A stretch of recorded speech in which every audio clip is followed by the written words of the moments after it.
Hi, I'm Caitlin Dubin, and this is the Rural Woman Podcast. I'm a first-generation farmer who married into agriculture. Born and raised in a city, I was so unfamiliar with where my food came from, but I was determined to figure it out. Through my journey into agriculture, I saw women who were strong but humble, often taking a back seat. To me, these women were leaders who deserved a seat at the table. I created the Rural Woman Podcast to share the voices of women in an industry whose stories often went untold. The rural entrepreneurs who live and breathe their work, full of grit and pride. We come here to share our stories, to be in community with each other, to be challenged and inspired, but most importantly, to be celebrated and to be heard. We may not all live, farm, ranch, or homestead the same, but we are all connected. We are rural women, and our stories are worthy of being told.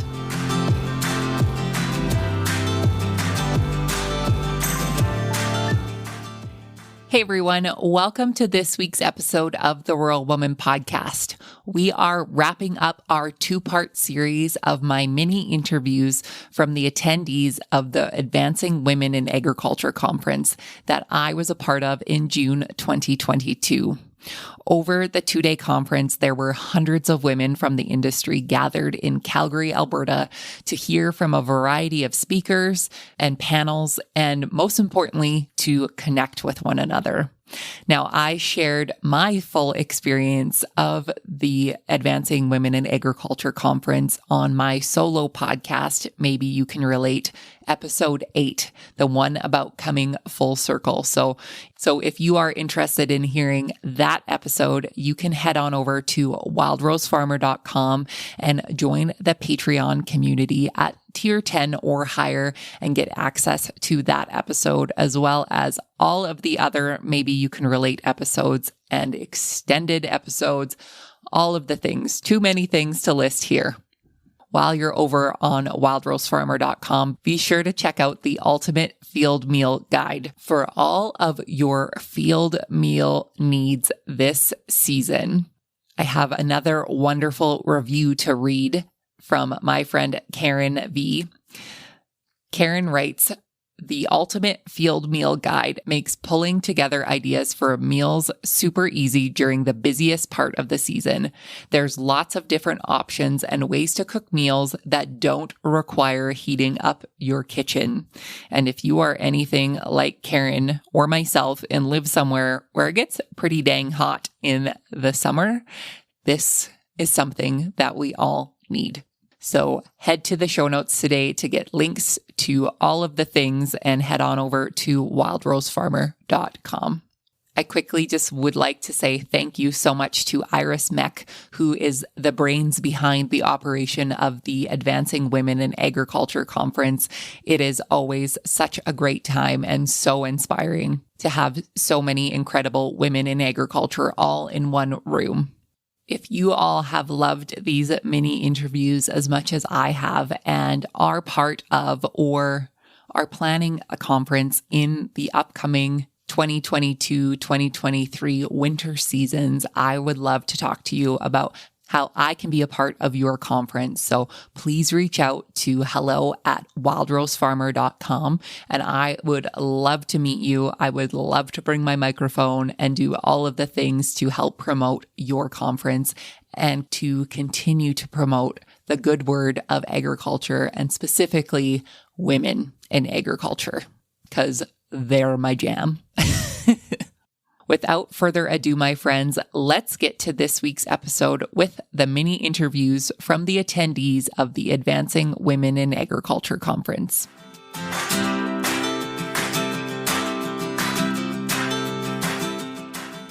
My name is Andrea Deru, and I live out of Indian Head, Saskatchewan, but farm with my family down by Moosomin. So I'm an active grain and mixed cattle farmer. And also work as an agronomist with South Country Equipment and Crop Intelligence. That's amazing. Tell us about your home operation and what it was like growing up on a farm. I think there's just no better way to grow up. And I mean, I'm completely biased because I got to live it, but, just the open spaces and the freedom and, the values and the work ethics and everything that's instilled to you, it's only helped me grow more as I, entered my teenage years and then into adult life. You just had responsibility and you really got to be a part of something bigger and to build something and, see your hard work come to life and everything. I just think there's nothing better than that. Was there anything else you wanted to do, or did you always know you wanted to work in agriculture? I was always going to be in agriculture. I guess the interesting part was I was always more tailored to the animal side, and my brother liked the tractor, so he was the grain side. So I was always going to be a vet. It was just what I was going to do. Got to university and found my animal science classes absolutely boring. Struggled to get there. And the awesome thing about the University of Saskatchewan is that you have to go take a bit of a plant science course and a business course. And then all of a sudden, everything just opened up to me of this is the side I need to be in. So it's kind of funny. I'm now an agronomist and kind of manage all of our grain side of our farm. And my brother is a mechanic, so he's still with tractors, but he's taking over a lot of the animal side of our farm. So it's kind of interesting how we, grew up in certain roles and then completely switched. Yeah. Always agriculture. Always, right? What have been some of the biggest takeaways from the conference so far? Just learning so much more, I think, about myself and being able to accept the things that maybe I don't like with my leadership skills out as I move into more of a leadership role on the farm and also at work. It's kind of like, oh my God, how did I make that person feel? Oh my God, oh my God. And how do I fix it? How do I change it? And so learning a lot about myself and just accepting this is who I am and giving that other person the chance to be who they are, but also just being able to network with hundreds of fantastic women all across Canada here and into the States, and just making those connections in ag because we're such a strong community and it's awesome. What is the most rewarding part about being a woman in agriculture? For me, it always goes back to my family of being a woman in ag and being able to carry on the traditions of my family of women who have been in agriculture and carrying on all their traditions and bringing them back to the forefront and being able to just show off that knowledge and heritage and tradition there. I think it's such a kind of a different vision, I think, when you think of corporate ag and being able to bring that perception back to it. And all, I think that history is a big part.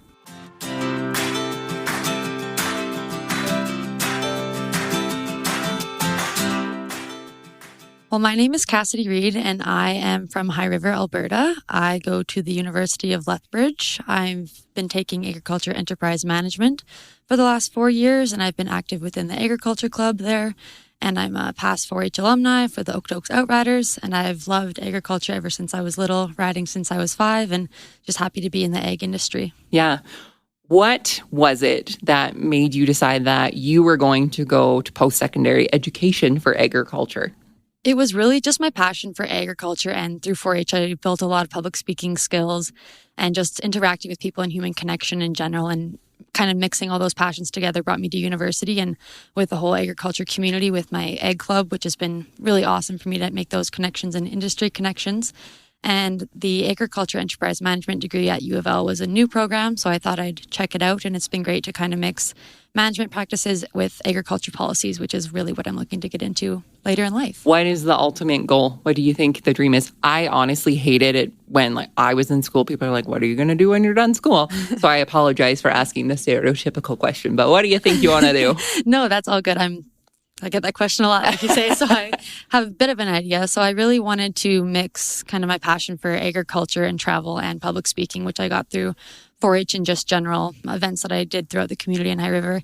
And I would like to be able to travel and kind of work on different farms in different countries around the world after I graduate, which is the plan because I've had opportunities in the past. I went to Ottawa for a conference with 4-H and got to talk about global opportunities with 4-H. And I also went to Yellowknife and the Northwest Territories in 2019 and got to visit those different areas and learned a lot about swine farming and that sort of thing. And then I also recently got to go to Taiwan in 2019 as well and got to kind of see the bamboo farming, the rice farming, vegetable farming, and actually stay with a host family that did poinsettia farming in this big greenhouse. So if you can imagine Taiwan in like 30-degree heat in a greenhouse, it was a lot of sweat and hard work put into it, but it was great to see that. So it was awesome. And I'd love to kind of take those experiences and kind of turn it into a career, or just take more travel experiences and meet more people around the world and learn more about agriculture. Yeah, that is so neat. That is so cool. I couldn't imagine being in 30-degree heat with all the Christmas flowers surrounding you. Exactly. Yeah. And it's actually interesting because they start out all green, and then they take the amount of sunlight is what turns them red. So with different levels of UV radiation, they turn different colors. Ooh, yeah. Very neat. What do you think have been some of the biggest takeaways that you've gotten from the conference so far? From the conference, I've really enjoyed just how everyone is so happy for women in agriculture, and they just love the upcoming faces and the younger people coming up to come take these positions and really just make agriculture what it's meant to be, which is just a lot of people passionate for agriculture and livestock and crops and just the farmer way, and how everyone's always happy to see each other. And all of these women have been great role models for myself personally, being a 22-year-old just starting her career in agriculture. And it's been great to kind of follow their footsteps and just watch how they've kind of taken their leadership skills and their public speaking, which is things that I've kind of developed through 4-H. And I would like to foster that into kind of the same career path that they've gone into, with bigger leadership roles, with CEO roles, or just kind of taking on a bigger presence and taking up more space, which is what one of the speakers said. I really resonated with that. And I'd like to take up space in the egg industry in the future. That so good. What's the most rewarding part about being a woman in agriculture for you? The most rewarding, I'd say, is just all the experiences that it provides you. Because when you are a minority in a sector, I know I've worked with a lot of males, and once you prove yourself and you can show them what you can do and how you can carry a bag of seed up to the top of the cedar and throw it in, and you don't need them to carry it for you, and you don't need them to, do the dirty work. You can get your hands dirty and kind of do the same thing. Those opportunities just push you forward and kind of advance your career and just your life in general. And being a woman in ag is great because you get to enjoy all of the dirty work, but also you can clean yourself up nice to come to a nice conference like this and learn more about all of the other passionate women in agriculture, which has just been great. And it's been awesome to know how many people are in agriculture and how many women are so passionate about it. And like yourself, it's been great to hear you, and I'm excited to listen to more of your podcasts when I go home, and just the passion that's kind of been brought forward by a lot of different women. I would like to kind of take that energy and kind of make it into my own career and kind of emulate that throughout the rest of my life.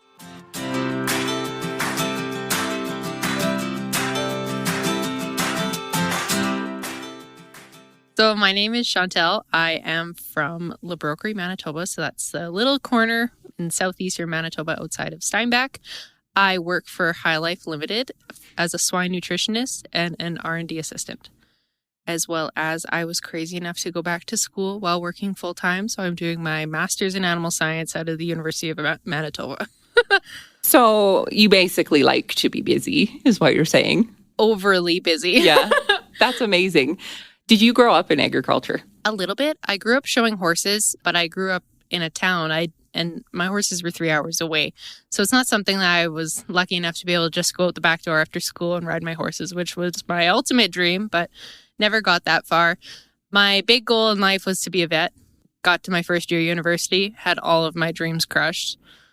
Told me I wasn't very good at what I was doing and that I never had the grades or the volunteer experience to be a vet.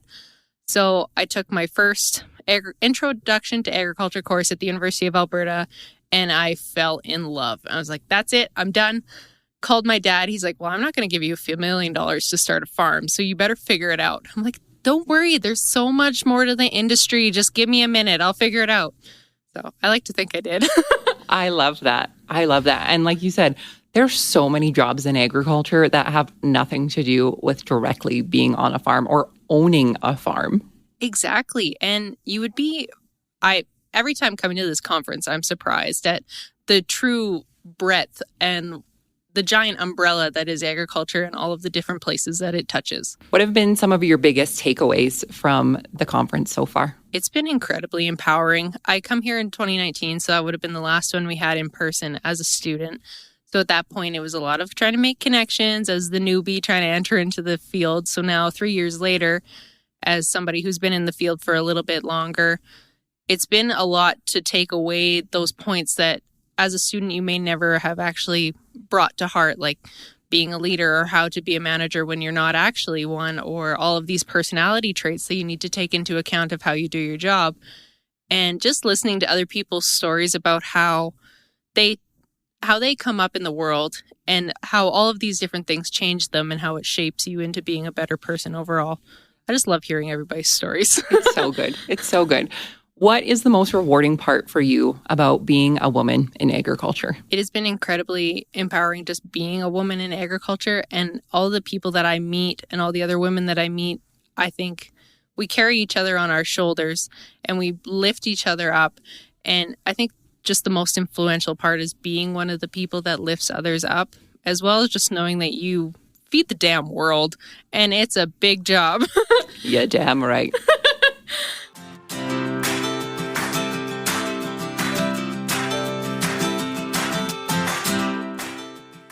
My name is Emma van Steekelenburg. I'm from Millicent, Alberta, so that's 20 minutes northeast of Brooks.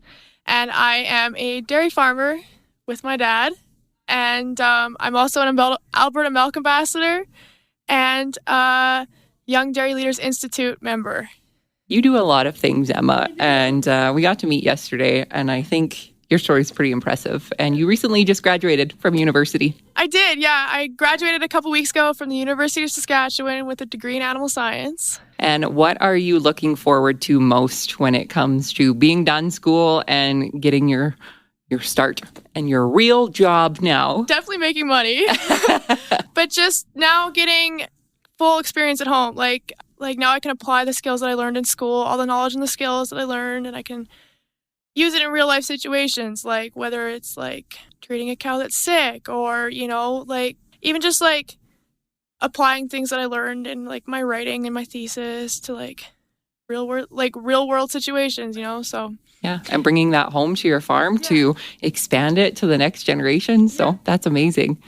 What have been some of your biggest takeaways from the conference so far? I've definitely learned more about how to be a leader, how to engage with others, have those tough conversations with people, and just more like personal development. So learning about myself, what kind of like leadership styles that I like, and just learning from other women, learning their stories, how they became successful in their respective industries, and just like being inspired by their stories, like your story, of course, and just learning from other people. That's what I like to do. So yeah, it's a powerful way to learn. Yeah. What do you think is the most rewarding part about being a woman in agriculture for you?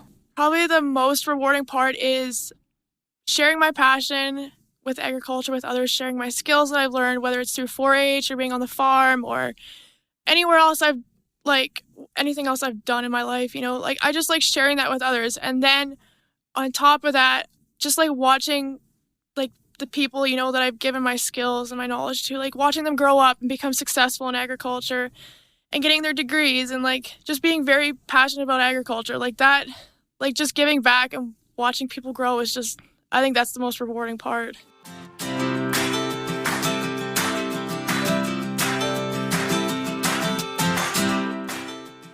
Well, I'm Jeannine. I'm from Quebec. I'm a producer of blueberry, asparagus, and maple syrup, and I've been in agriculture since I was born. That's amazing. Is the farm that you were on right now your home farm? Is that where you were born and raised? No.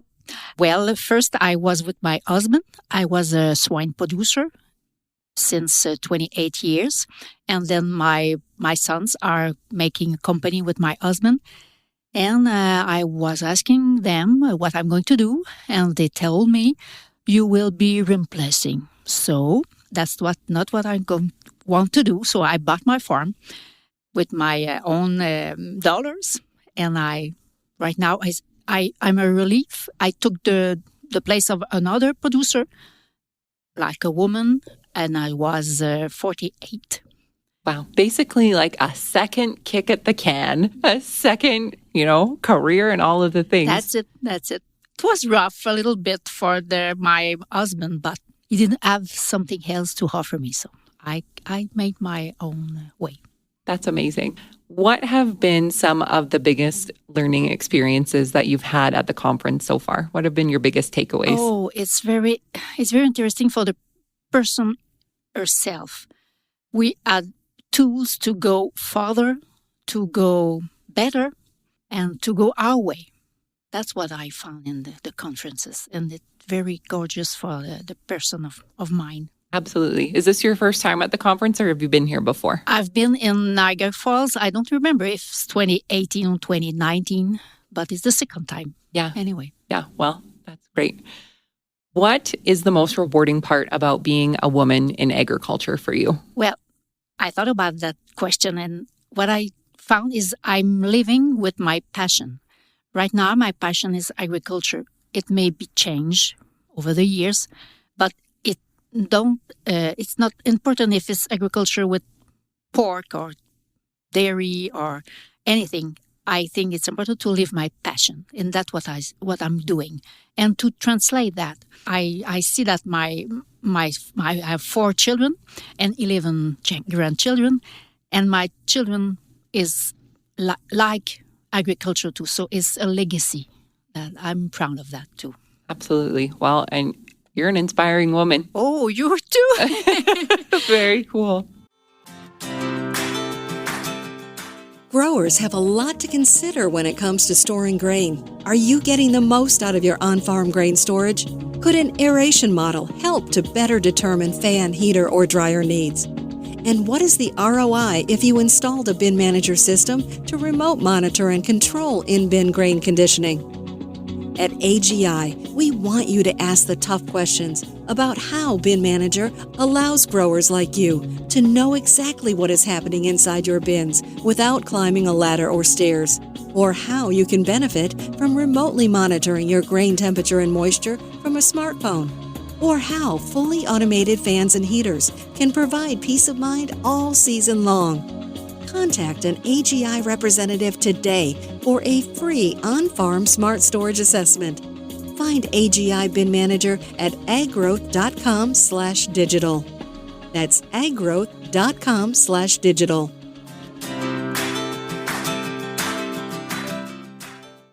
My name is Karlene Yakemchuk. I am from Harry Hill, Alberta, and I currently work for Cargill out of Vegreville as a crop input sales representative.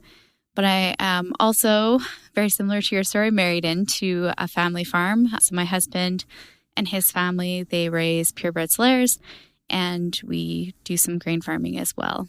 When you married into agriculture, what were you expecting? Was it what you got, or was it kind of a whirlwind? I think in some respects, I got what I was expecting, because I wasn't really like a stranger to the industry. I grew up as well, like much smaller farm, so smaller scale.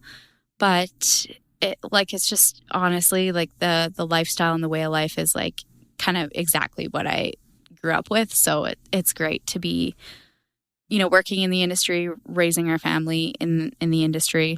Definitely. Yeah.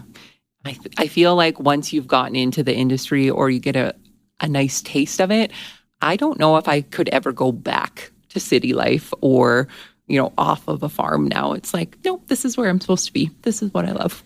That's so great to hear, because I've never, other than my, stint of university and college, like living in a town landscape or city landscape, I haven't really grew up with the city lifestyle. So it's, yeah. Except when we get to come to big fancy conferences like this. Exactly. Yeah. What have been some of your biggest takeaways from the conference so far? So the biggest takeaway for the conference, I think, like for me, number one was reconnecting with industry peers that over the last couple of years, we just haven't had a chance to see face to face. So it was so great. It's been a very big recharge to my battery, like just to hear so many different perspectives and see how women in ag are shifting in order to continue to break the glass ceilings that are still there. They're just much higher than they used to be. So yeah, it's been a really great conference to take in. That is so good. And I love the revamp the recharging of being just around other like-minded women in an industry that means so much to all of us. Exactly. It's very near and dear to my heart for sure. So, what is the most rewarding part about being a woman in agriculture for you? I think, taking even the woman context out of the picture, just like waking up in the morning, being able to put on my pants, get out the door, work with customers that they have one goal in mind, and it is to grow their best crop, or it's to have, the best, market steers that are heading out to head to the market. And their goal is, at the end of the day, even though, they're bringing it down to like revenue per acre and that we are feeding the world. And that is like just something that we sometimes lose maybe a little bit of sight of with the day to day, but like to wake up and be like, yeah, I'm feeding the world today. Like it's pretty empowering in my opinion.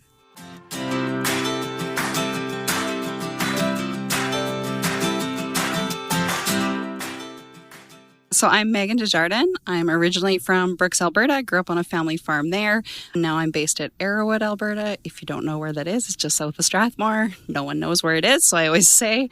And I am a territory sales manager with Bayer Crop Science. That's amazing. How long have you been with Bayer for? I've been with Bayer for 5 years, coming from Legacy Monsanto in that whole merger acquisition.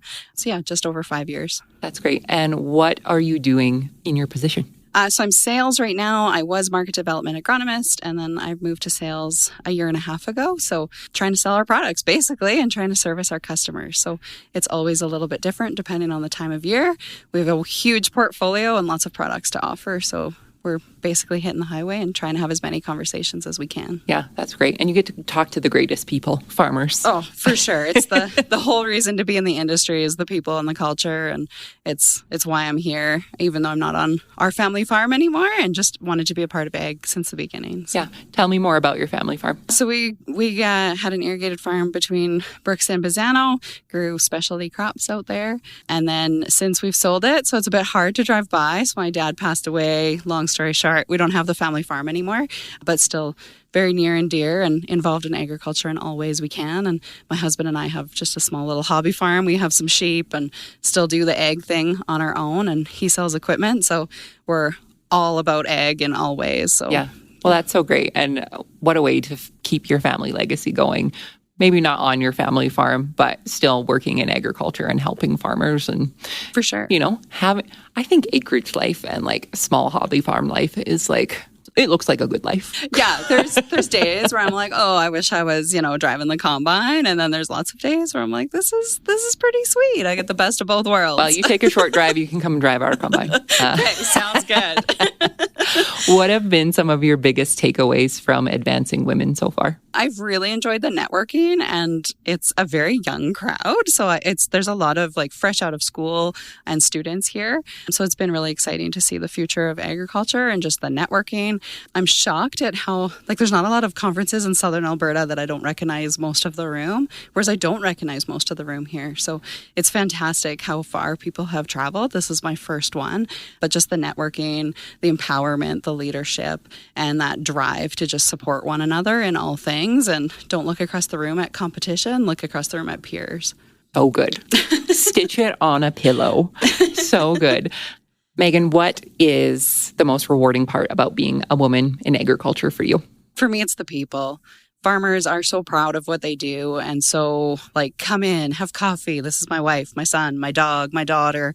It's a family business, and every farm you're brought on, you're made a part of that family basically. And they want to teach you things and want to know what you know. And it's always with respect and caring and appreciation. It's such a little thing that I can do.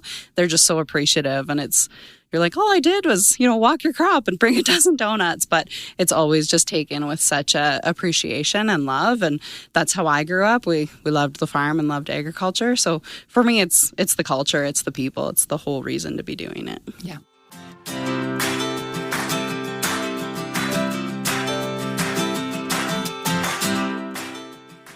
My name is Rayel Daines. I am an account manager for TD Egg Services and a cow-calf producer, and I am from Red Deer, Alberta. I'm going there after this. Perfect. How did you get your start in agriculture? So I grew up on a cow-calf and grain operation. I say Red Deer County, it's Innisfail area. So just born into it. I'm a fourth generation producer. And so I've just been passionate from it day one. They joke that I was like the boy of the family. Like I have an older sister and she was obviously involved, but I was the boy. I was the one out doing chores and, she was inside with my mom. So I've just loved it. I love the culture. I love the community thing about it. Yeah, that's amazing. What made you stay in agriculture in your field? Was there anything else that you wanted to do or you just knew that this was for you? I just knew it was for me, but it was never a conversation. I never had that conversation. It was like, well, what do you want to do? It was just assumed from the get-go for me. My mom worked in healthcare and never even acknowledged that was an option for me. It was just, I'm going to be in agriculture. I didn't really know in what shape or form. It was never a conversation. I was heavily involved in rodeo, junior shows, showing cattle. So kind of all of my identity, aside from playing some sports and stuff, was farming and agriculture. And so, yeah, it's truly who I am as a person. And so it was a passion right from the get-go when I didn't even know that it was. And it's just been my identity the whole way along. So. Perfect. Tell us more about your career with TD. So I'm an account manager managing, producers and some business manufacturers in agriculture. So I manage, I have a book about 35 customers-ish, and I'm just their go-to gal when it comes to any advice financially, if they're looking at investing in additional land or equipment or whatever the case is. And I do my best to kind of understand what their goals are and what I think their operation can, take on or can't take on, and just having those conversations with them. So truly trying to be a partner. And I think being in the industry as a producer as well is really sets me up to be in a good position, because I think they understand my experience, both on the financial side and in the production side. So they really value that. And I think they just trust me to be a part of that conversation. So it's really great. Yeah, that's great. What have been some of your biggest takeaways from the conference so far? Some of the biggest takeaways, networking was something I'm young in my career, 4 years, and networking I always knew was important, never really knew how to do it until I got put into a situation where I was like, oh, all of these people have a similar background or value as I do, and it's agriculture. So I've understood how, what my goals are for myself in a profession, but also for the industry, and how we can kind of work together. And they talk about leadership, and I think it's so important in everyone's different roles, because obviously most people are here in ag business, and there's obviously a few producers as well, or some combination of both for lots of people. And it's utilizing each other and, being a leader in whatever you're doing and really being a spokesperson for agriculture. And I go to so many conferences, and in the dairy, in the poultry, in the beef, it's always about controlling the narrative and connecting, rural and urban. And that's sort of what I'm taking away from this, is being a leader and being a spokesperson for agriculture and using your network that we're building here to kind of support that. So that's probably the biggest takeaway so far. Yeah. Yeah, for sure. What is the most rewarding part about being a woman in agriculture for you? I don't know if I say this is rewarding, but this is just what immediately comes to mind, is that when you tell somebody that what you do, so for me, as far as being a producer, is the shock value. They're like, you drive equipment and you sort cows and you calve cows, and it's yeah. And I like telling that story. And it's because I think when men do it, they just assume, obviously, that, they know farmers and ranchers, and it's always typically men. And so when you tell them that that's what you do and you're actively, involved in even the labor side of it, and the shock value, it's you have their attention more, you have their ear more. So I think that's what I get giddy about it. I think it just makes it exciting, and it's just a shock value that people kind of give. And I'm so passionate about it. And not even, it never used to be in a space of we need to control the narrative, we need to tell people. It's just because I liked it. It's just because I really enjoyed the culture, and I want my kids to grow up like that. And I like that my nephew is growing up like that. And but as an adult, it's shifted, and I see some of the problems that are, being pushed upon agriculture, and how we now need to fix that. And, we're feeding more people, but there's also this real negative side to it in a lot of ways. And it's okay, well, now there's work to be done. Now there's work outside of just, putting the crops in and calving the cows out. It's we actually have work to do on the front line and on the business side of agriculture. So all of it. I don't even know how to break it down to one specific thing. You can't. It's impossible. It's impossible. I ask the most impossible questions. That's great.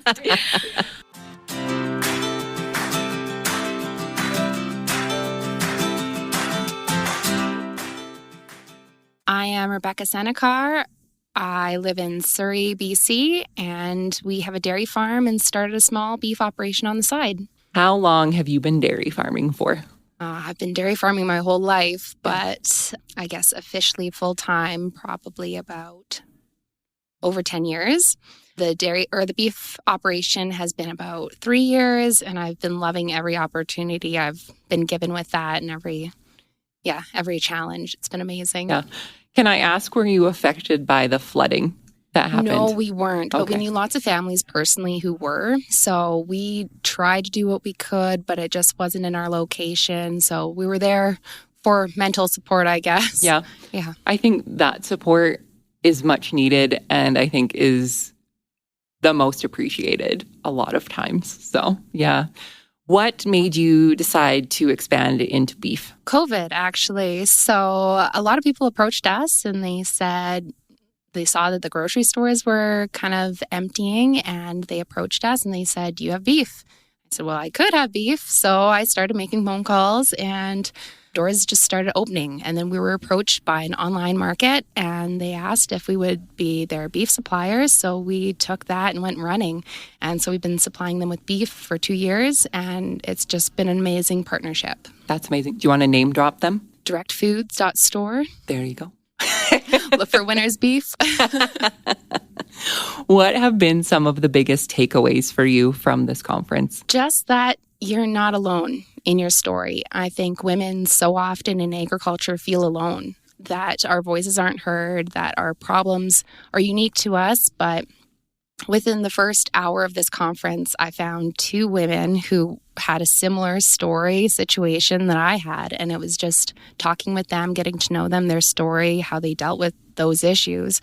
It was a real eye-opener to me that, there are people who can help you. They've been through this and you've got the support. Yeah, absolutely. Mm. What is the most rewarding part about being a woman in agriculture for you?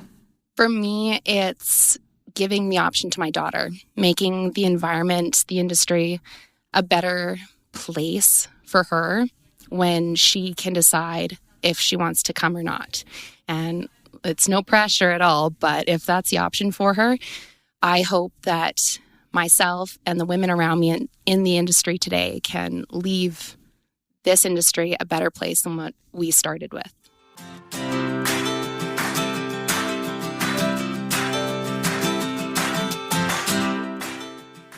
My name is Sandra, and I'm a farmer. I farm full-time with my husband in Manitoba, a little town called Springsteen. And I farm. Our farm is pretty diverse. So we have 3 areas of production. We are egg farmers. We have a layer barn. We have crops, oilseeds, grass seeds. And then we also have a leaf cutter bee pollination business on the side. So that keeps us busy most of the time. Yeah, no kidding. And like you said, such a diverse operation, so many different things to keep you busy. And, it sounds like it's a busy all year long. There's no real big break. Well, yeah, that's true. People are always like, what do farmers do in wintertime, right? Because they see us out in the fields in summertime, and what possibly could we keep busy with in winter? But our leaf cutter bee pollination, all the harvesting and all that stuff happens in wintertime. And then obviously being an egg farmer and looking after your hens or any form of livestock is a 24/7 job. And there's lots of equipment maintenance, as you would know. Yes. Yeah. Luckily, I don't know how to fix very many things, so not yet. I am the support.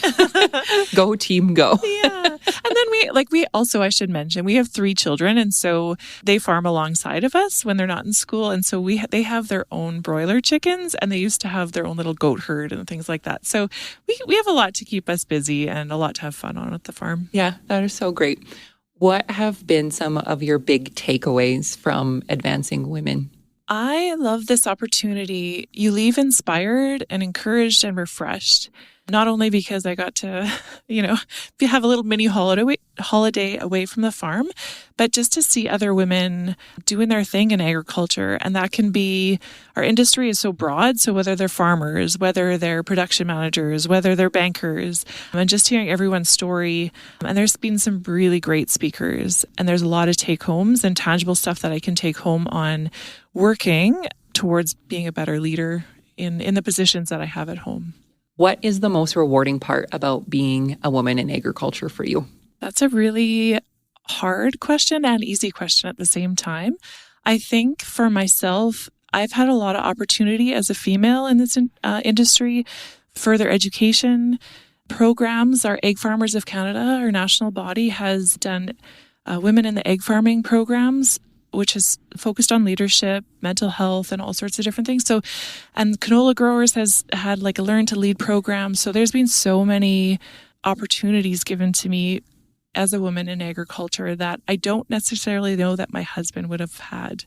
And that is solely because I am a woman. And I think our industry is changing and embracing the future.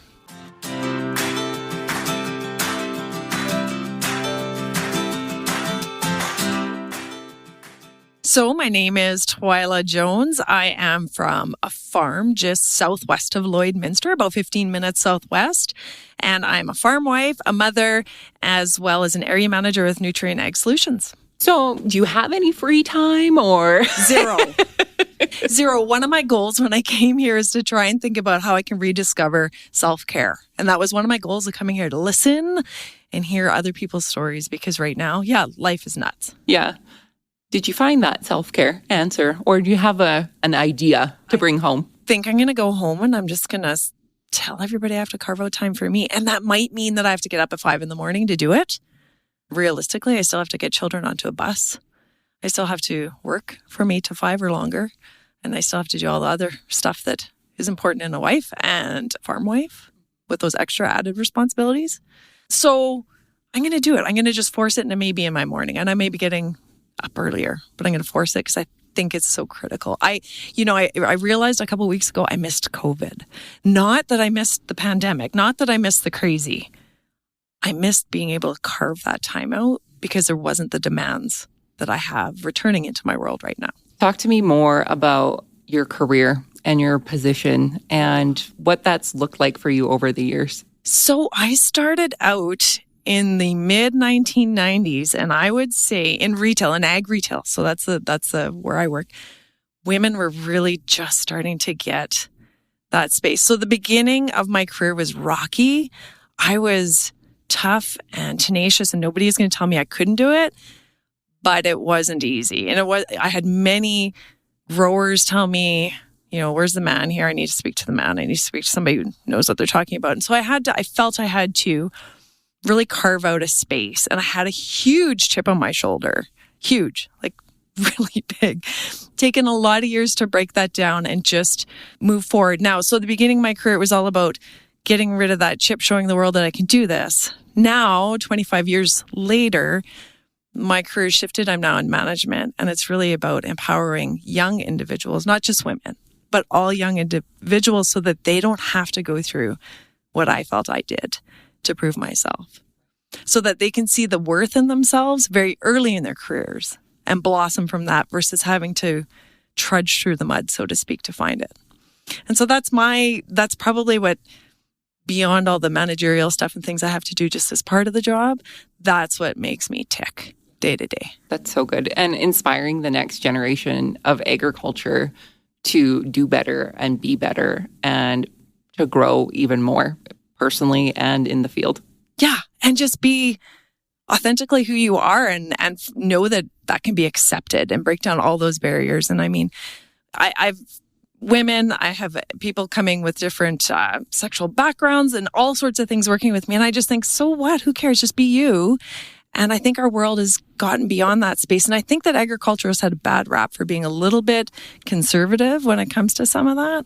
So I'm so excited to see our worlds expand and the ag world maybe drop some of those old labels that we had. Yeah, for sure. So to build on that, and specifically to be a woman in agriculture, what's the most rewarding part for you? Oh my God, lifting up other women, for sure. I had some women that did that for me, but I didn't always. I have had probably as many try to tear me down as I've had try to build me up in my career. And so I am trying to be a voice, and I'm trying to be an advocate, and I'm trying to just help everyone know that this doesn't need to be a barrier anymore. In fact, I was even a little bit, jaded about this conference. I'm like, why do women need their own conference? And then I came and I'm like, we really need our own conference. If anything, it's so we can network and build each other up. Mm-hmm. as much say that we're not yet equal in this industry. And I think that's where I looked at it before. I thought, we don't need our own. We're equal. We're okay. And then I came and I realized it's not about that. It's just about celebrating how far we've come. And that's what I got out of this. And I thought, oh my God, this is awesome.